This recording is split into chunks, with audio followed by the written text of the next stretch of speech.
عزت حاصل کرنی ہے. Pakistan will never be found lacking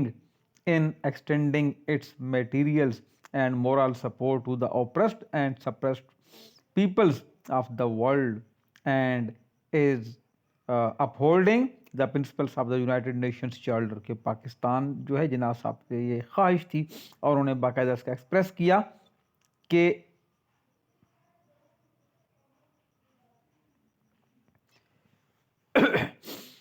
ہم پاکستان کبھی بھی کوئی ایسا کام نہیں ہوگا اور پاکستان نہیں کرے گا کہ وہ کچھ ایسی خواہشات کا اظہار کر دے کہ جس سے جو ہے دنیا کے اندر جو ہے وہ امن تباہ ہو، اور ہم کبھی بھی جو پسے ہوئے طبقات ہیں ان کی جو سپورٹ ہے، مورل سپورٹ، ہم اس کو نہیں چھوڑیں گے، اور یونائٹڈ نیشنز کا جو چارٹر ہے اس کے مطابق ہم عمل کریں گے. یہ جناح صاحب کی وش تھی، اور وہ اگر انگلش میں آپ لکھنا چاہیں تو یہ کوٹیشن یہاں آپ کے اسکرین پہ موجود ہے. نیکسٹ ہم دیکھتے ہیں کہ foundations of the foreign policy کی ہم بات کریں تو emphasizing friendship with all, promotion of peace and harmony, support for liberation of the colonized people, and strict observance of the principles of international conduct as enriched in the UN Charter. کہ پاکستان کی جو foundations تھیں وہ کیا تھا کہ friendship with all, یعنی ہم نے کسی کو دشمن نہیں بنانا. اب دیکھیں کہ بعد میں آنے والے وقتوں میں اب آپ یہ پوچھیں گے کہ سر پھر ہم نے دشمن کیوں بنائے، تو ایکچولی ہماری جو فارن پالیسی تھی وہ چینج ہوتی رہتی ہے نا. اب ہم یہ پیریڈ وائز پڑھ رہے ہیں کہ کب ہماری فارن پالیسی چینج ہوئی اور کیسے کیسے تبدیلیاں ہوئیں. تو ہم جو سب سے پہلا ہمارا فیز تھا اس میں ہم یہی کہتے ہیں کہ جو ہماری پالیسی تھی وہ کبھی بھی ایگریسو بنیادوں پر نہیں تھی. ہم نے کہا تھا کہ فرینڈشپ ود آل، ہمارا مشن یہی تھا کہ ہم نے دوستوں کو ڈھونڈنا ہے، ہم نے ہر ایک کے ساتھ دوستی کرنی ہے، ٹھیک ہے، اور جو ہے کبھی بھی ہم نے ایگریسو جو رویے ہیں ان کو پروان نہیں چڑھانا. تو promotion of peace and harmony, کہ ہم نے پروموٹ کرنا ہے، ہم نے امن جو ہے اور جو سلامتی ہے اس کی بات کرنی ہے، ٹھیک ہے. تو ہم نے یہ کہا کہ ایک تو ہم نے دوستیاں تلاش کرنی ہے، شروع سے ہی دشمنیاں نہیں نبھانی، پہلی بات. اور دوسری بات یہ کہ ہم نے امن اور جو رواداری ہے اس کے جو جذبات ہیں ان کو ہم نے پروان چڑھانا ہے، اور پھر سپورٹ کرنی ہے for liberation of the colonised people. Colonised people وہ ہوتے ہیں جہاں جہاں کالونیاں تھیں، جہاں جہاں حکومت تھی، اور ان لوگوں کی انگریزوں کی، اور اس میں کیا ہوا کہ ان کو آزادی جو ہے وہ لوگ تلاش کر رہے تھے، چونکہ پاکستان خود جو تھا وہ اس نے آزادی حاصل کی انگریزوں سے. تو اس کی یہ خواہش تھی کہ جو باقی دنیا کے ممالک ہیں جہاں جہاں غلامی ہے ان کی سپورٹ کرنا، اور امن جو ہے وہ قائم کرنا، اور لوگوں کی جو آزادی ہے اس کو جو ہے وہ ایک جو ہم کہتے ہیں کہ ان کے حصول کے لیے ان کے ساتھ تعاون کرنا. اور پھر principles of the international conduct, جو دنیا کے اصول ہیں. انٹرنیشنل قانون بھی ہوتا ہے، ایک آپ کے گھر کے اندر قانون ہوتا ہے کہ جی کوئی بچہ شور نہیں کرے گا، کوئی بچہ جو ہے وہ 10 روپے سے اوپر خرچہ نہیں کرے گا دن میں، یہ آپ کے گھر کے قوانین ہوتے ہیں، ٹھیک ہے. اور اسی طرح سے ہمارے ملک کی قوانین ہوتے ہیں کہ اسی طرح محلے کے بھی قوانین ہوتے ہیں کہ جی فلاں کچرا کنڈی میں آپ نے کچرا نہیں پھینکنا، ٹھیک ہے. تو اس طرح کے وہ محلے کے قوانین اور ملکی قوانین ہوتے ہیں. اور اسی طرح سے پھر انٹرنیشنل قوانین ہوتے ہیں کہ جی آپ نے جو ہے کوئی انٹرنیشنل سطح پر ہینکی پینکی نہیں کرنی، کوئی گڑبڑ نہیں کرنی. اور یہ پھر یونائٹڈ نیشن جو ہے اس کے لیے مختلف جو ہے وہ چیزوں کو کنٹرول کر رہی ہوتی ہے. تو یہ ہماری جو فارن پالیسی ہے اس کے اگر ہم شروع کی بات کریں 1953 تک کے زمانے کی، شروع کے 6-7 سالوں میں، تو ہم نے ان پالیسی کے ان اصولوں پر بڑا زبردست عمل کیا۔ اسی کے ساتھ ہی آپ کو پتہ ہے کہ پاکستان انڈیا کی تقسیم کے نتیجے میں، متحدہ ہندوستان کی تقسیم کے نتیجے میں وجود میں آیا۔ اب پاکستان نے انڈیا کے ساتھ اپنے جو تعلقات تھے ان کو قائم رکھنا تھا، اور یہ آپ کو پتہ ہے کہ یہ ہمارا ہمسایہ ملک تھا، ہم اسی سے ٹوٹ کے بنے تھے۔ تو the early years of independence were dominated by Pakistan's problems with India on the one hand۔ پہلی بات تو یہ تھی کہ شروع کے ابتدائی دنوں میں ہمارے جو انڈیا کے ساتھ مسائل تھے وہ بالکل کنیکٹڈ تھے، بہت زیادہ تھے۔ پاکستان گھرا ہوا تھا مشکلات میں، انڈیا کی جانب سے مسائل میں، اور بے شمار مسائل تھے۔ مثال کے طور پر انہیں ہمارا دریاؤں کا پانی بند کر دیا انڈیا نے ہے، انڈیا نے کشمیر کے اندر جو تھا وہ قبضہ کر لیا، ہمیں انڈیا کے ساتھ جنگ لڑنا پڑی۔ اور آپ یہ دیکھیں کہ انڈیا کے ساتھ جو ہمارے مسائل تھے، جو ہمارے وراثت تھی، یا جو ہمارا حصہ تھا ہندوستان کی خزانے کی تقسیم میں، اس میں ہمیں پیسے نہ دیے گئے، جو اسلحہ ہمارے حصے میں آنا تھا وہ نہ دیے گئے، جو مہاجرین ہمارے حصے میں آنا تھا وہ ہمیں سلامت نہ دیے گئے۔ ان مہاجرین جو پاکستان آ رہے تھے، انڈیا چھوڑ کے پاکستان آ رہے تھے، ان پہ حملے کیے گئے، کسی کی آنکھ نہیں، کسی کی کان نہیں، کوئی لنگڑا، کوئی لولا، اور بہت بڑے جو تھے یہ مسائل تھے یہاں پہ۔ تو ان چیزوں کو اگر ہم دیکھیں تو بڑے جو تھے وہ ایشوز تھے۔ پھر ہم یہ دیکھتے ہیں کہ ایک طرف، اور دوسری جانب پاکستان کی ایک ایفرٹ سی کہ جو انٹرنیشنل سطح پر یہ نیا ملک ہے جو پاکستان بنا ہے، اس کو انٹروڈیوس کرایا جائے نا، دنیا کو بتایا جائے کہ پاکستان بنا ہے، اور پاکستان نے تعلقات بھی قائم کرنے تھے۔ تو پاکستان کی جو فارن پالیسی تھی وہ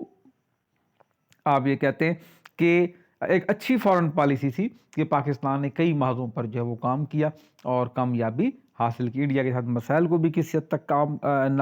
کم کرنے میں رول ادا کیا پاکستان کی حکومتوں نے۔ لیاقت علی خان نے لیاقت نہرو معاہدہ جو کیا تھا انڈیا کے ساتھ کہ جی وہاں پہ جو غیر مسلم ہیں پاکستان میں ان کا تحفظ کیا جائے گا، اور جو انڈیا کے مسلمان ہیں انڈیا ان کے ساتھ تحفظ کرے گا، اور دونوں ملکوں کے لوگوں کو آنے جانے کی آزادی ہوگی، اور اپنا سامان اور اپنی جائیداد بیچ کے آرام سے آ جا سکیں گے۔ یہ ایک معاہدہ تھا، لیکن بعد میں اس کے اوپر عمل نہیں ہوا اور وہ لوٹ مار کے ایک بازار گرم ہوا۔ پھر اس کے بعد ہم دیکھتے ہیں کہ the problems it developed with India in these in the immediate aftermath of independence left an indelible impact on its foreign policy and built hostility and distrust into Pakistan-India relations۔ کہ ایسے کچھ وجوہات پیدا ہو گئیں، کچھ ایسے مسائل پیدا ہو گئے کہ پاکستان اور انڈیا کے درمیان جو تھا وہ ٹرسٹ جو تھا وہ کم پڑ گیا، اور ڈسٹرسٹ جو تھا وہ بڑھ گیا۔ اور آپ دیکھتے ہیں کہ جہاں جہاں جو ہے وہ نئے ریلیشنز بنتے ہیں وہاں شروع میں بہت سارے، جب آپ محلے اداروں کے ساتھ کوئی بات کرتے ہیں، خاندان کے اندر کوئی ریلیشن آپ ڈیولپ کرتے ہیں، یا کوئی آپ دوست بناتے ہیں، تو سم ٹائم آپ ان کو شک کی نگاہ سے دیکھتے ہیں، کیونکہ آپ کے جو ریلیشنز ہیں ان کی ڈیولپمنٹ جو ہے وہ اتنا آسان کام نہیں ہوتا۔ تو یہ پاکستان کے ساتھ بھی ایسا ہی کچھ ہوا۔ ان کی ڈیٹیل ہم آگے پڑھتے ہیں اسٹوڈنٹس۔ انڈیا کے ساتھ اگر ہم ریلیشنز کی بات کرتے ہیں تو most of these problems were the product of the partition process, یعنی یہ ایسے پاکستان یہ کہتا تھا کہ انڈیا ہمارے ساتھ ٹھیک نہیں ہے، اور انڈیا یہ کہتا تھا کہ پاکستان ہمارے ساتھ ٹھیک نہیں ہے، لیکن جب انگریز یہاں سے گیا تو کچھ اس نے ایسے مسائل پیدا کر دیے کہ جس نے ہمیں الجھا کے رکھ دیا، اور ہم پریشان تھے کہ اب ہم کدھر جائیں۔ تو وہ کچھ پرابلمس ایسے تھے جو پارٹیشن کے ٹائم پہ انگریزوں نے وہ پیدا کر دیے، اور اس طرح سے تقسیم نہیں کی جس طرح سے ہونی چاہیے تھی۔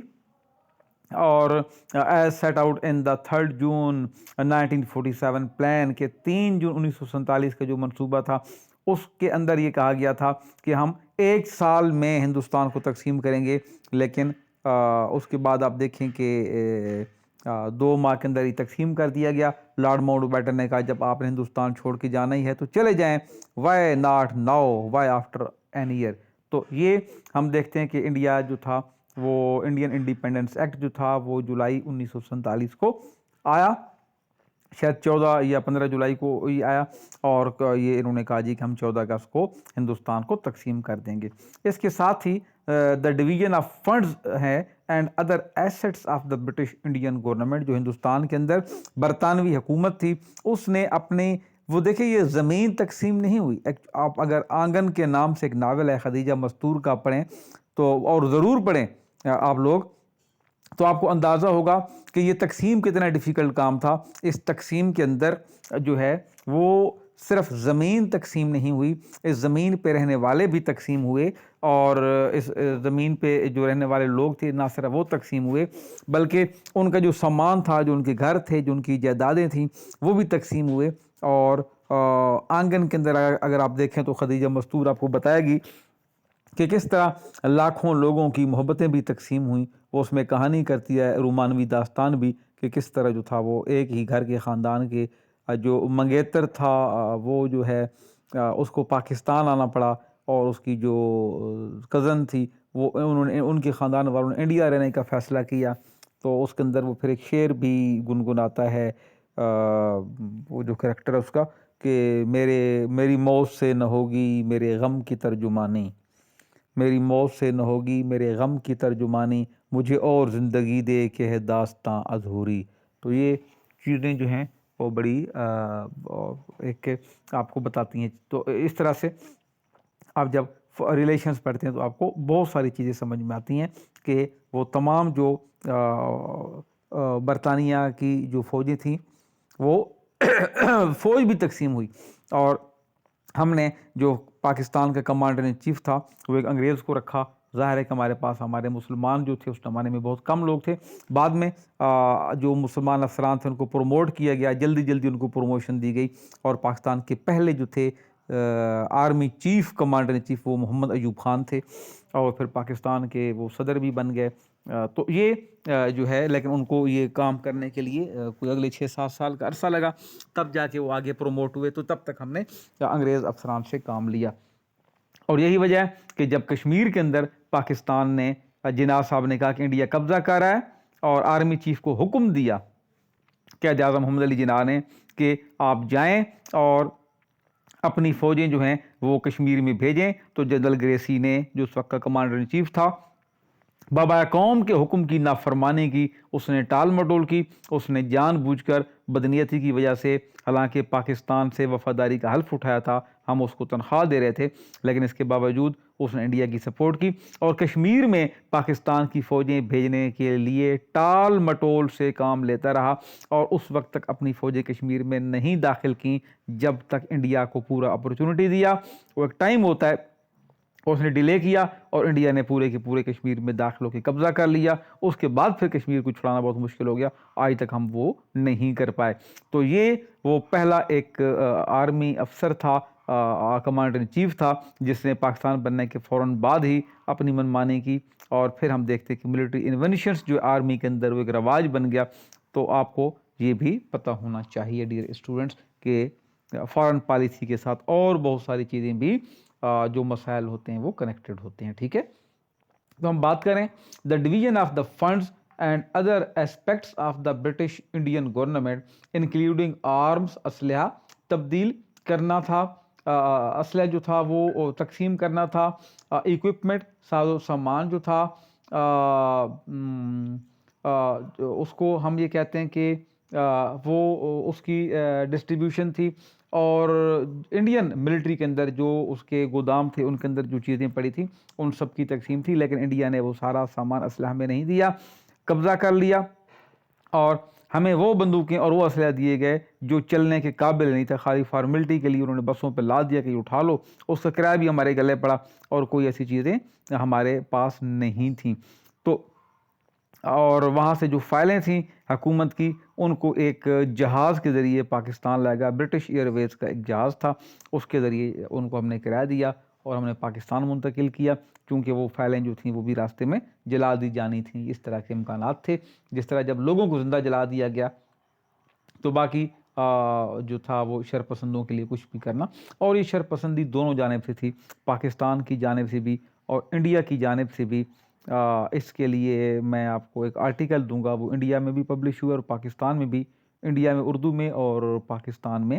انگلش میں میں نے پبلش کیا ہے۔ اس میں یہ ہے کہ اس کا ٹائٹل ہے اردو ادب میں تقسیم ہند کے فسادات کا تذکرہ۔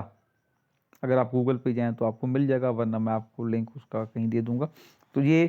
چیزیں جو ہیں یہ آپ دیکھیں کہ کیا حالات تھے ہمارے۔ پھر ہم یہ دیکھتے ہیں کہ the large scale killing of people at the time of independence, آزادی کے وقت ہزاروں لاکھوں لوگوں کا قتل عام۔ اور آپ کو پتہ ہونا چاہیے کہ جب پاکستان بنا تو اس وقت 1.25 کروڑ لوگوں نے پاکستان سے انڈیا اور انڈیا سے پاکستان ہجرت کی۔ پاکستان کی نہیں، پوری دنیا کی اور پوری اس کائنات کی تاریخ کی ایک ہی ہجرت ہے، سب سے بڑی ہجرت جو پارٹیشن کے ٹائم پہ ہوئی، اور 1.25 کروڑ لوگوں کو جو ہے وہ ہجرت کرنے پر مجبور کیا گیا، اور کوئی 5 لاکھ کے لگ بھگ جو لوگ تھے کم از کم وہ قتل ہوئے، تو شہید ہوئے، قتل ہوئے دونوں سائڈوں پہ۔ تو یہ ہم یہ دیکھتے ہیں کہ بڑے پیمانے پر جو ہے وہ لوگوں کا قتل و غارت and the subsequent communal rights, اور اس کے بعد پھر ختم نہ ہونے والا ایک سلسلہ جس میں کمیونل رائٹس یعنی ہندو مسلم اور سکھ فسادات تھے، اور پھر ریلیجیس منارٹیز جو تھیں، مذہبی اقلیتیں دونوں سائڈز پر پاکستان میں بھی اور انڈیا میں بھی، یہاں پہ ہندو مائنارٹی بن گئے، وہاں پہ مسلمان مائنارٹی بن گئے، اور سکھ دونوں طرف تھے۔ ان دونوں کے ساتھ، تینوں کے ساتھ ایک دوسرے کے ساتھ قتل و غارت ہوئی، مار کٹائی ہوئی۔ اور اس کے لیے کتاب ہے جب امرتسر جل رہا تھا، اگر آپ یہ پڑھیں، جب امرتسر جل رہا تھا، اور آغا اشرف کی کتاب ہے جاگتا سوتے لوگ جاگتا شہر کے نام سے، اور اسی حوالے سے کتاب اور بھی ہے پاکستان کی کہانی، عبدال بیلا نے لکھی ہے ایک کہانی کی شکل میں کہ کیا وہ حالات تھے۔ تو پھر آپ جو ہے وہ آپ سوچیں گے کہ what happened at the time of independence۔ اور خود جناح صاحب یہ کہتے ہیں، ایک دفعہ وہ مہاجرین کے کیمپس کا دورہ کرنے آئے اور مہاجرین کی حالت دیکھ کے وہ رو پڑے، اور جناح نے کہا کہ اگر مجھے پتہ ہوتا کہ پاکستان بننے کے ساتھ پاکستانیوں کے ساتھ اس طرح دردناک ان کو عذاب ملے گا تو میں کبھی پاکستان نہ بناتا۔ یہ جناح کا ایک ہی بیان تھا اس حوالے سے، آن دا ریکارڈ ہے کہ انہوں نے یہ اتنا پریشان ہو گیا کہ اگر مجھے پتہ ہوتا کہ پاکستان بننے کے ساتھ مہاجرین کے ساتھ ایسا ہوگا تو کبھی پاکستان نہ بناتے۔ یہ چیزیں آپ کو پتہ ہونی چاہیے۔ پھر ہم یہ دیکھتے ہیں کہ دا ڈسپوزل آف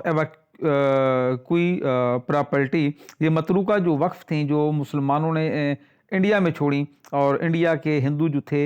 جو پاکستان کے ہندو چھوڑ کے انڈیا چلے گئے، وہ بڑے بڑے فلیٹس کراچی میں آپ دیکھیں، لاہور میں دیکھیں، جو انگریزوں کے زمانے کے ہندوؤں کے زمانے کی بلڈنگز تھیں، وہ ساری چیزوں پہ لوگوں نے جو ہے وہ قبضہ کر لیا، اور ادھر بھی اور ادھر بھی، تو وہ لوگ ان چیزوں سے محروم ہو گئے۔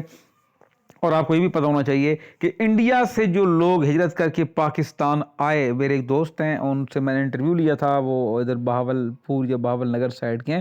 وہ یہ کہتے ہیں کہ انڈیا سے جب مہاجرین آئے پاکستان تو راستے میں ہندوؤں نے ان کو مارا، اور جب یہاں پہنچ گئے تو پاکستان میں مسلمانوں نے ان کو مارا۔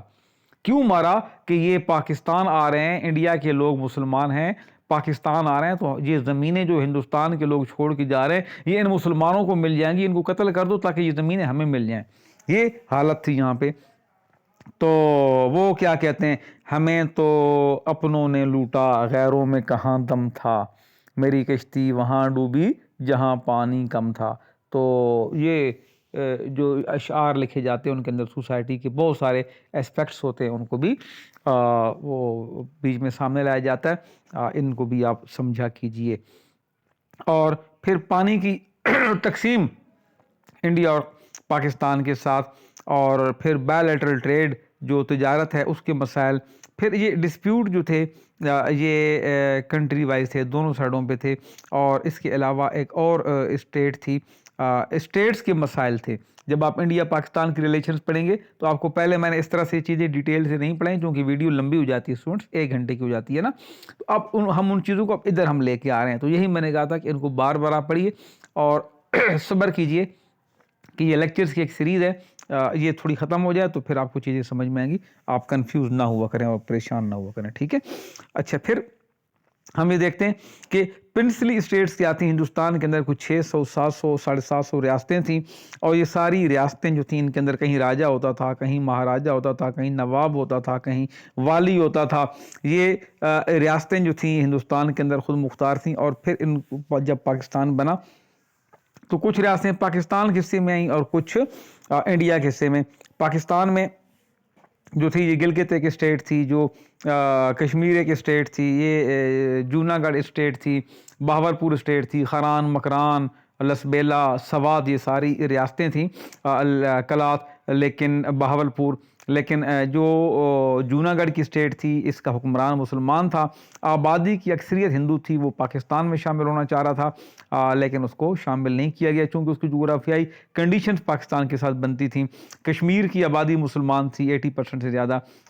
حکمران اس کا جو تھا وہ مسلمان نہیں تھا، ہندو تھا، تو اس نے انڈیا کے ساتھ شمولیت اختیار کر دیا۔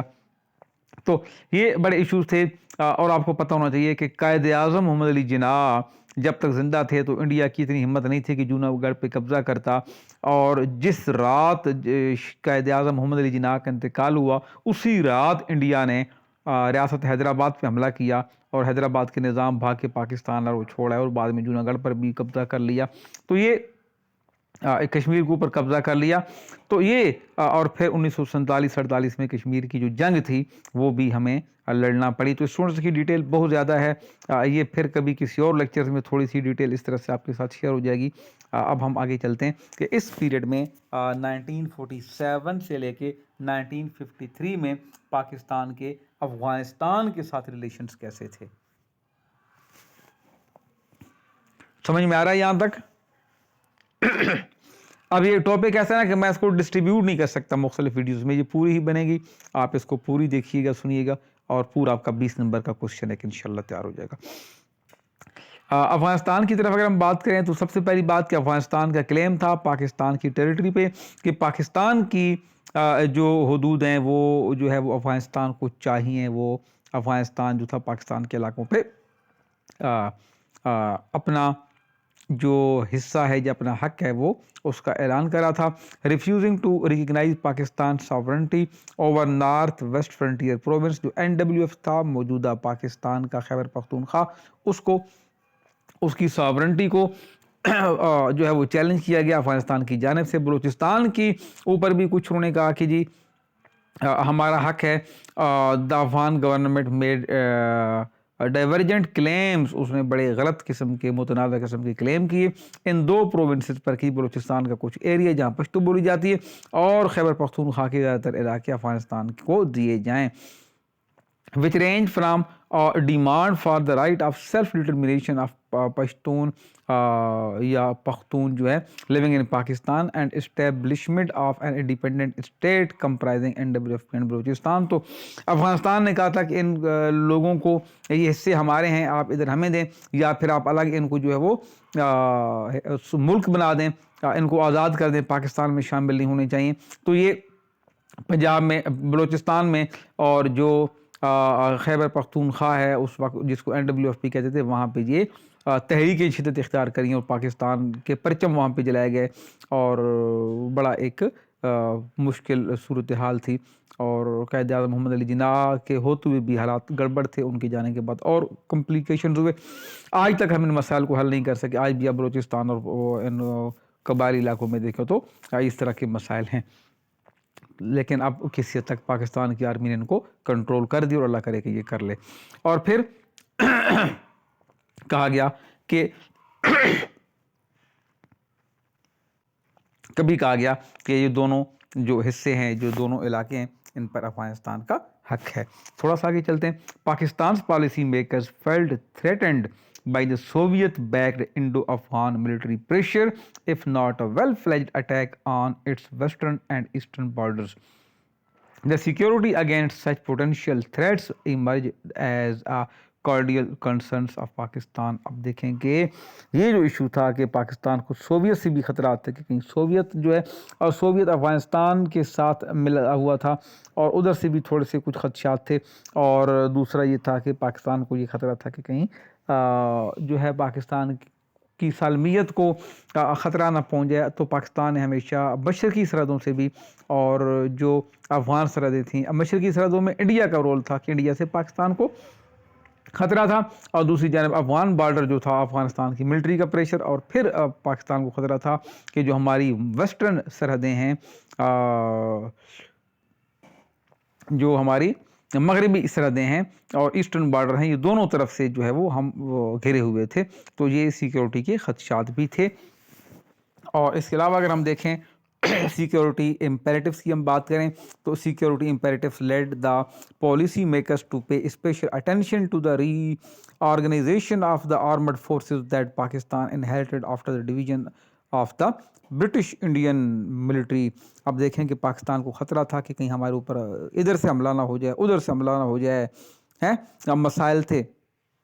تو پاکستان، وہ احمد نظیم قاسمی نے کہا تھا نا، ارادے باندھتا ہوں سوچتا ہوں توڑ دیتا ہوں، ارادے باندھتا ہوں سوچتا ہوں توڑ دیتا ہوں، کہیں ایسا نہ ہو جائے کہیں ویسا نہ ہو جائے. تو پاکستان کی طرف سے جو سیکیورٹی خدشات تھے ان کے باعث پاکستان کو خدشہ تھا، اور پاکستان کو اپنی آرمی مضبوط کرنی تھی.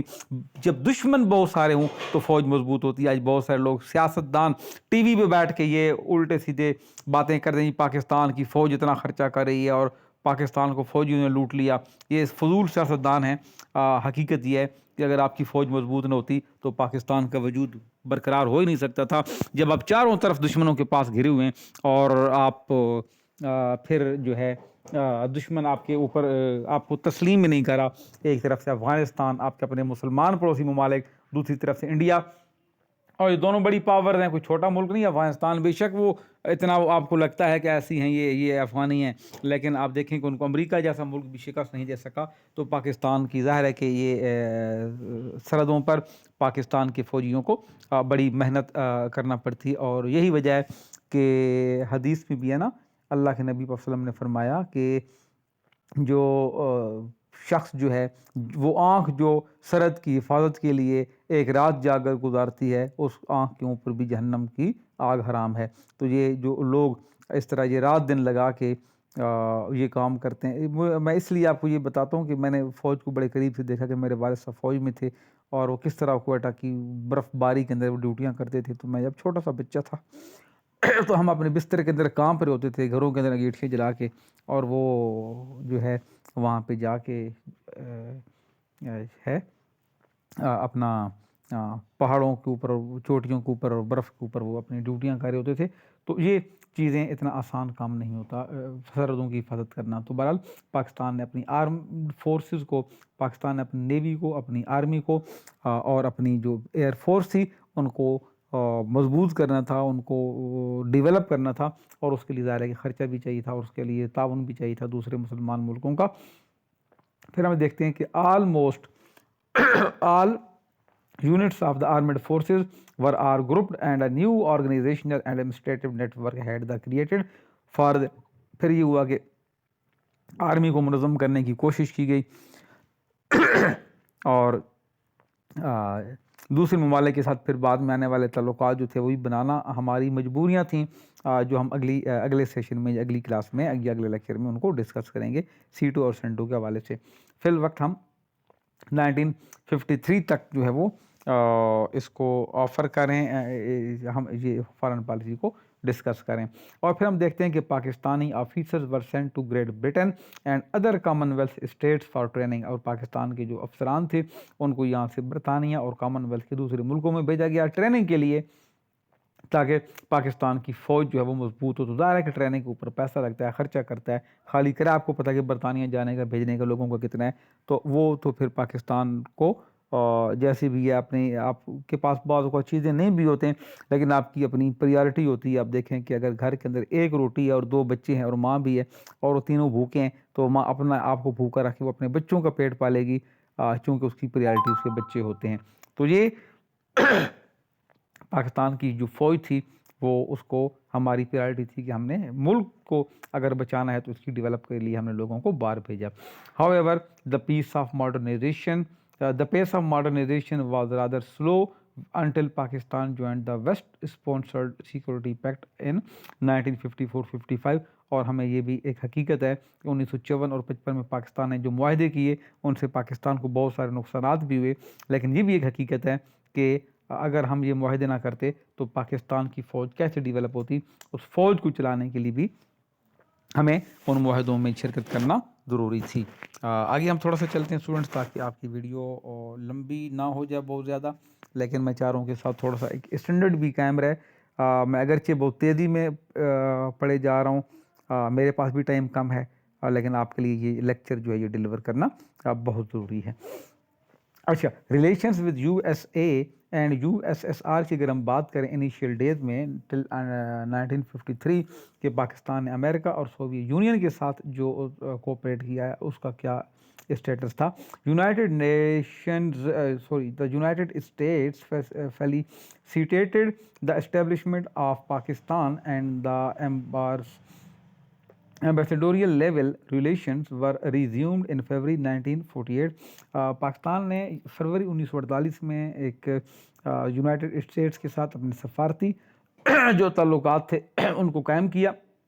اور دوسری جانب جو Soviet attitude towards establishment of Pakistan was indifferent, وہ مختلف نہیں تھا. سوویت کا جو تعلق تھا اس طرح بھی ہمارے ساتھ مسائل تھے. Through Pakistan and Soviet agree to establish diplomatic relations in April 1948. April 1948 میں پاکستان اور سوویت جو تھے یہ دونوں اپنے تعلقات قائم کرنے میں جو تھے وہ اگرچہ کہ جو ہم کہتے ہیں کہ ایگری ہو گئے تھے اور انہوں نے سفارتی تعلقات شروع کر دیے تھے. اٹ واز ناٹ انٹل دسمبر 1949 لیکن اس میں وہ خاطر خواہ پیش رفت نہیں ہوئی تھی. دسمبر 1949 تک that Pakistan first ambassador resumed his assignment in Moscow, جب پاکستان میں جو پاکستان کا سفیر تھا وہ ماسکو میں تعینات کیا گیا. The Soviet ambassador took up his position in Karachi in March 1950، اور دسمبر 1949 میں پاکستان نے اپنا سفیر تعینات کیا اور اس کے بعد سوویت نے مارچ 1950 میں کراچی میں اپنا جو سفارت خانہ تھا اس کو ایکٹیو کیا اور اپنا یہاں پہ سفیر تعینات کیا. اس کے بعد ہم دیکھتے ہیں کہ an opportunity to change Soviet indifference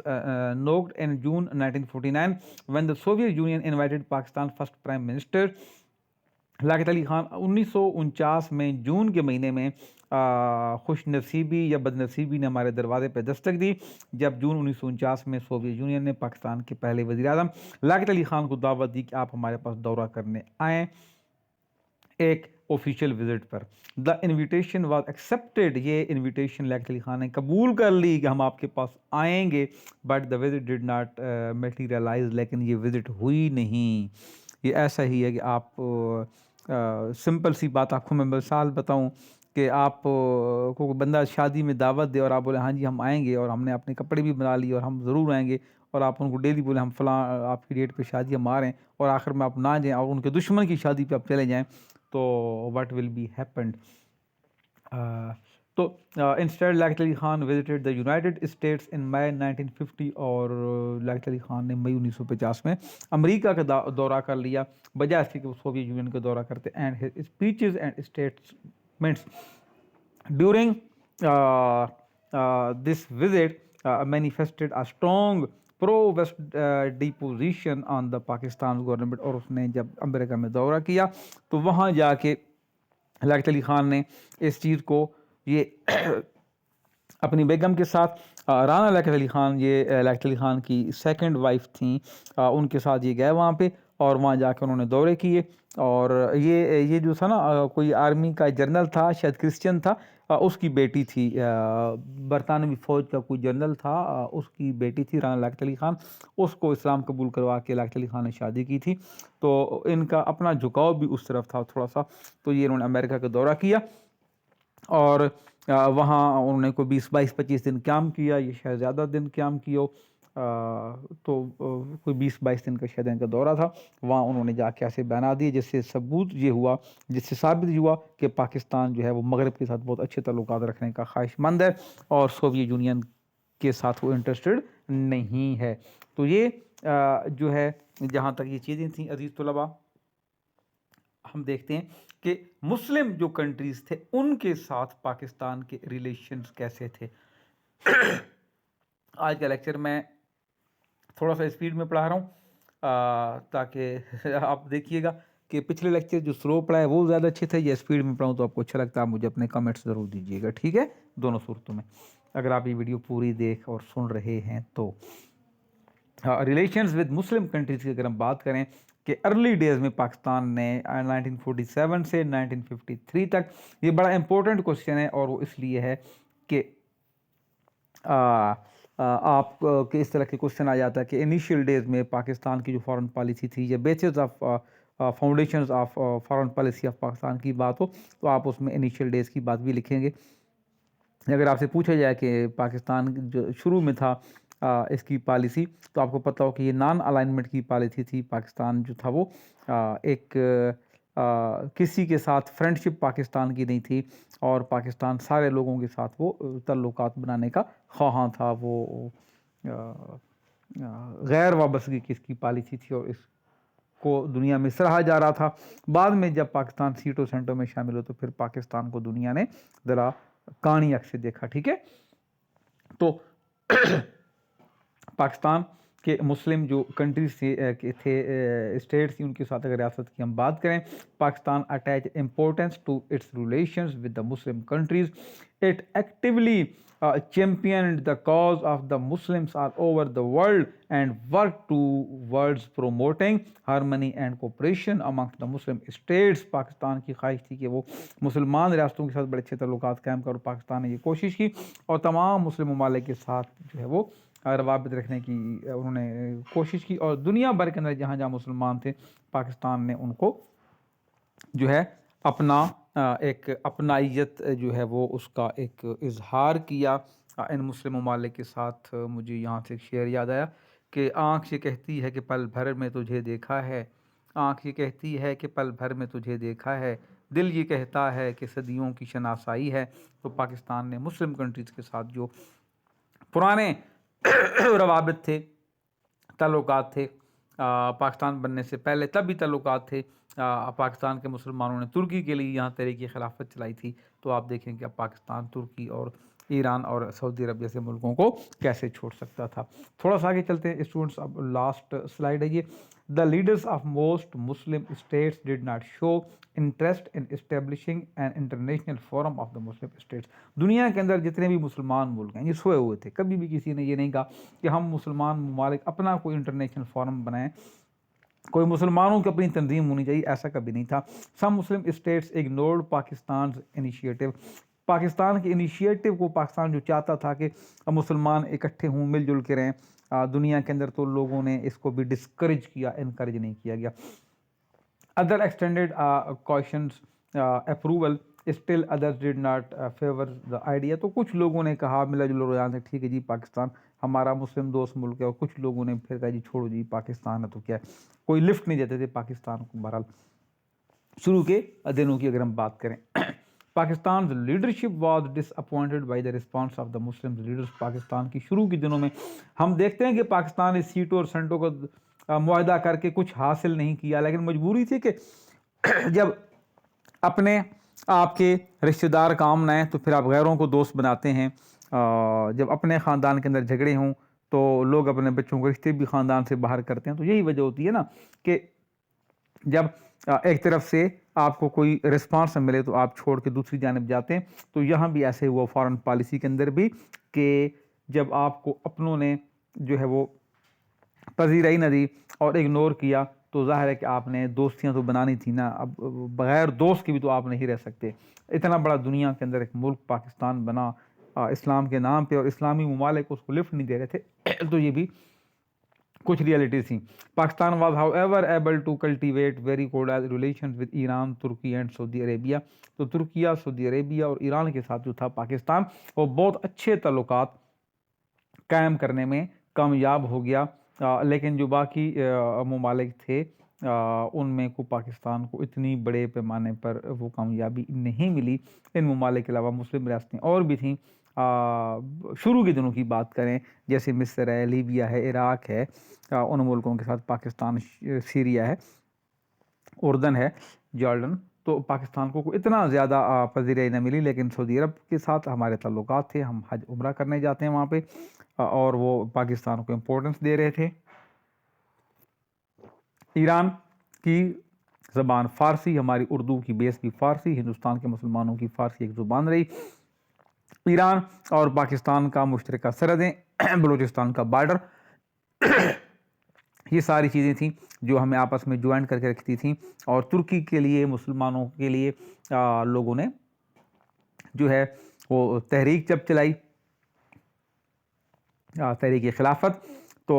وہ آج بھی اگر مسلمان یہاں سے ترکی جائیں اور وہ کہیں کہ دے آر پاکستانی, بلکہ وہ تو انڈین ہندوؤں کی بھی بڑی قدر کرتے ہیں. اگر آپ بولیں کہ you are Pakistani and Muslim, تو آپ کے اوپر اپنی آنکھیں نچھاور کرتے ہیں وہ لوگ, کیونکہ آپ نے ان کے لیے تحریک خلافت آج تک اس کو نہیں بھولے. تو اسٹوڈنٹس, یہ آج کی جو ویڈیو تھی 1947 سے 1953 تک کے جو پاکستان کے یہ جس سے ہم کہتے ہیں کہ ریلیشنز تھے, فورن ریلیشنز, ہم نے ان کی بات کی. پیریڈ وائز اب ہم چلیں گے آگے 3-4 لیکچر اور آپ کے ہوں گے, اور آپ کے فورن پالیسی کے جو کورسز ہیں یہ کمپلیٹ ہو جائیں گے. پھر اگر آپ کے کوئی کوشچن ہو آپ پوچھیے گا. جب تک آپ پریشان نہ ہوں, اگلی ویڈیو کا انتظار کیجیے. اس ویڈیو کو آپ 2 دفعہ 3 دفعہ دیکھیں, نوٹس بنائیں, سمجھیں, اور دیکھیں کہ پہلے جو ہم نے بات کی انڈیا اور پاکستان کی ریلیشنز کی, پورے ہم پڑھ چکے تھے, لیکن آج پھر ہم نے انڈیا اور پاکستان کی ریلیشنز کی بات کی. لیکن now the situation was different, the relations were different. تو ان ریلیشنز کو جو آج ہم نے بات کی وہاں بھی ڈال سکیں گے, ان ریلیشنز میں جو ہم نے پہلے پاکستان اور انڈیا کے ریلیشنز کی بات کی, اور وہاں سے کچھ چیزیں آپ یہاں بھی ڈال سکتے ہیں. تو یہ سارا ایک اسمگلنگ کا کام آپ نے سیکھنا ہے کہ how to smuggle your material from one question to other questions. تو آپ نے ان سوالوں کو ڈیٹا جو ہے آگے پیچھے کرنا ہے, آپ کو پتہ ہونا چاہیے. یہ کنسیپٹس آپ ہی کلیئر ہو جائیں گے تو فارن پالیسی آپ کا ایک بہت اچھا سبجیکٹ بن جائے گا. اور ہو سکتا ہے کہ آپ میں سے کچھ ایسے لوگ بھی ہوں جو آگے چل کے ایم فلم میں جو ہے وہ پاکستان اسٹڈیز کی بجائے وہ انٹرنیشنل ریلیشنز میں چلے جائیں. تو بہرحال آپ تمام اسٹوڈنٹ کا بہت بہت شکریہ. آج میں نے کوشش کی کہ تھوڑی سی میرے پاس ٹائم تھا کہ سلائڈز آپ کے ساتھ شو کروں, تاکہ آپ لوگ جو ہے وہ زیادہ بہتر طریقے سے ان کو انڈرسٹینڈ کر سکیں. ٹھیک ہے, اللہ تعالیٰ آپ سب کو اور ہمیں اپنے حفظ و امان میں رکھے. اپنے لیے, گھر والوں کے لیے, ملک کی سلامتی کے لیے دعائیں کیجیے گا. اللہ نگہبان.